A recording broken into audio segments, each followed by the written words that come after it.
Wait, remember Time Warp Trio? It was about a group of time-traveling kids that were able to visit different historic moments in time and all of the wacky shenanigans that come along with that. Distributed by PBS and shown on Discovery Kids, Time Warp Trio would capture your imagination with some fun sci-fi elements to its story, while teaching you about history. Yup, it's time for some more learning while we're entertained. If you enjoy the video, you better subscribe. Let's take a look. It's in a book, literally. It's the Time Warp Trio. You should do a Reading Rainbow video if you're going to make that reference. Maybe one day.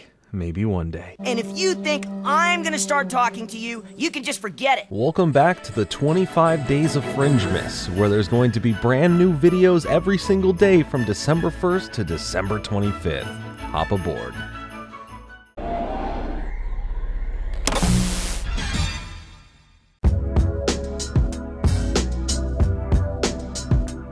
Time Warp Trio is a pretty interesting and fun infotainment-based show, much akin to something like Cyber Chase, which we have covered here on the channel. Our central main character, Joe, is gifted a book on his birthday from his uncle, Joe the Magnificent. He's a magician, let him have that name, okay? This magical book is referred to as the Book. Wow, clever name. But as Joe discovers, along with his two friends Sam and Fred, that the book has these magical powers that seemingly randomly transport them throughout time to take place in historical events and interact with historical figures. From Genghis Khan to Napoleon Bonaparte to Mary Shelley to Blackbeard, with so many more. The show has our main three characters cover a wide range of interesting stories to tell, with interesting figures throughout time. Joe, voiced by Mark Rendall, is following in the footsteps of his uncle Joe. First you take his name, then you take his career. What's next, Joe? Are you gonna become the main character of this story over your friends? Yeah, we've established that, you are. While he's a fine main lead to root for, he does have his qualities, like being a bit immature and sometimes a little bit weird, but honestly, who isn't? Sam, voiced by Darren Frost, is the smart one of the group, who often has the most logical points to bring up in any situation, as well as having the most amount of knowledge on the different eras in time that they visit. This also goes hand in hand with his other trait of being the most hesitant and scared of the whole time traveling thing, which I think at that age is more than valid. You're a 10-year-old kid and now you have to come face to face with Blackbeard the pirate, and you can't call your mommy to come pick you up because she's not going to even be born for a very long time from then, so it's valid. Then there's Fred, voiced by Scott McCord. He's the tough one, the headstrong one, the one who acts before he thinks. But this is the type of friend you want if you're in trouble, because he'll rush right in to help you out. It's a nice balance of being this stubborn yet tough character mixed with someone who, at the end of the day, cares about others, especially his friends. At the same time as all of these time-traveling adventures, they all have to deal with Mad Jack, voiced by Tony Daniels, who is the brother of Joe the Magnificent and the other uncle of Joe the Regular, because he's not magnificent. He wants that book and will stop at nothing to go after it, even if he has to kill his own nephew to do so. Yeah, we get it, he's evil, but like in a quirky man-child way, you know? Aside from our main three characters, we also get introduced to their counterparts, while future granddaughter counterparts that, after being brought into the show, basically become mainstay characters that join in on the adventures as we mix and match whatever the trio turns out to be for that episode. There's Jody, voiced by Sarah Gaddon and later by Taja Issen, who is the granddaughter of Joe. Samantha, voiced by Lori Elliott, who is the granddaughter of Sam, and then there's Freddie, voiced by Sunday Muse, who is the granddaughter of Fred. I don't think I needed to tell you whose granddaughters they are, their names really just kind of give that away for you. They're all from the year 2105, which is 100 years into the future as the show takes place in 2005. As far as who they are personality-wise, they basically become the opposite of their individual grandfathers. We have to get the book or you are toast! Discovery Kids. We'll be back. Discovery Kids is back. Originally, Time Warp Trio is an adapted show stemming from a book series of the same name. Written by John Siska and illustrated by both Adam McCauley and Lane Smith, it would follow the journeys of three kids, Joe, Fred, and Sam, who get to travel throughout time to witness and take part in historical events with historical figures, with the first book in the series releasing in 1991. So it is pretty clear how the same concept from traveling through time with a magical book is essentially the same as we see it in the show itself. It wouldn't be until until the summer of 2005 that the animated show adaptation would hit Discovery Kids, but the books were a prime target for edutainment content, dealing with real historical events and people from those different times, giving the person reading or later on watching a chance to be entertained by the actions on the screen, but also take away a lot from history. From 1991 until 2006, the book series would release a total of 16 books. So in the early 2000s, a lot of book series were being adapted into shows, and Time Warp Trio was just sitting there as a perfect vessel for someone like PBS to see a future with in animation and Discovery Kids to put it out there with similar educational animated programs. Thus, Time Warp Trio became a cartoon.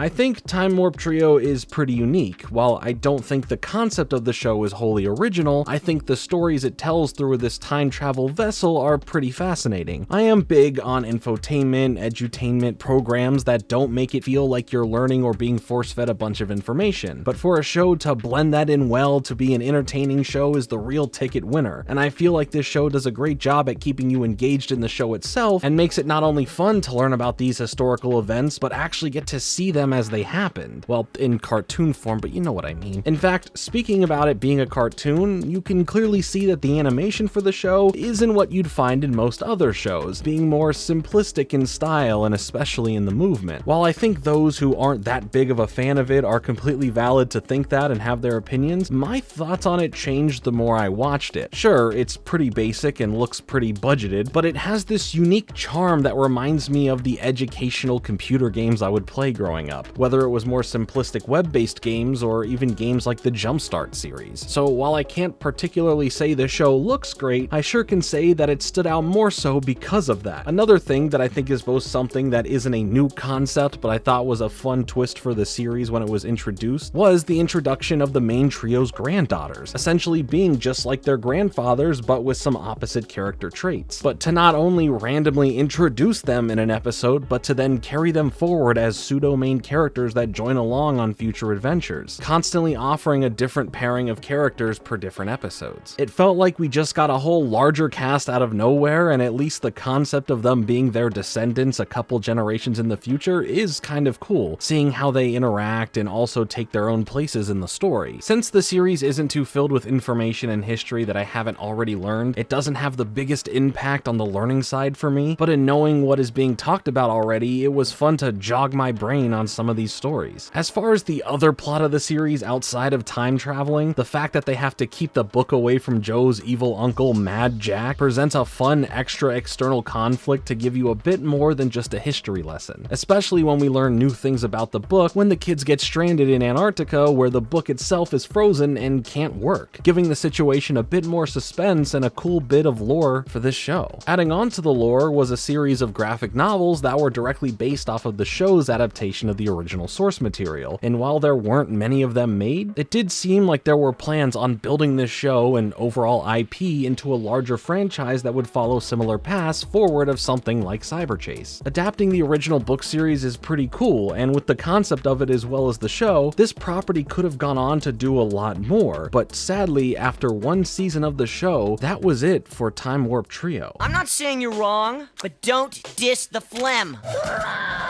Discovery Kids. We'll be back. Discovery Kids is back.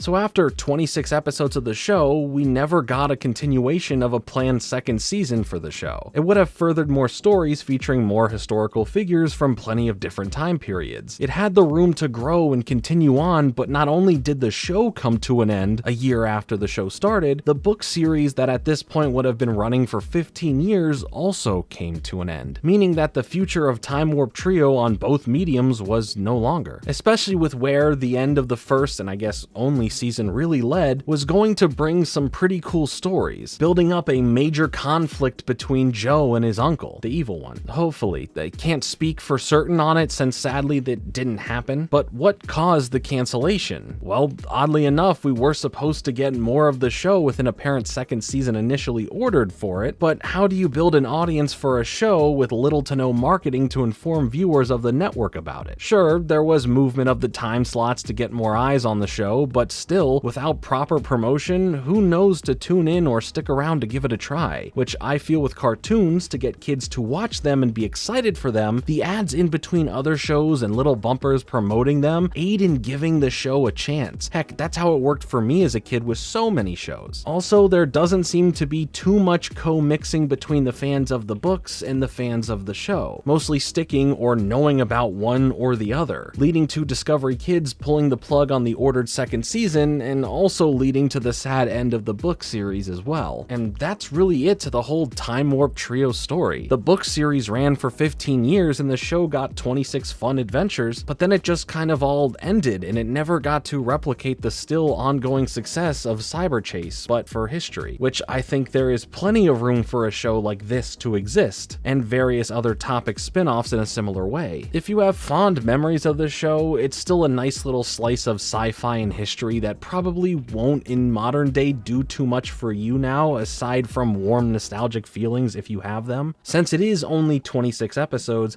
it's a pretty breezy watch through, and if you've never seen it but enjoy shows like Cyberchase, then yeah, there is definitely a little something here for you. But let me know in the comments your thoughts on the show if you've seen it. Which episode and historical moment and figure were your favorite to see in the show? But as always, thanks so much for watching, like and subscribe. Later.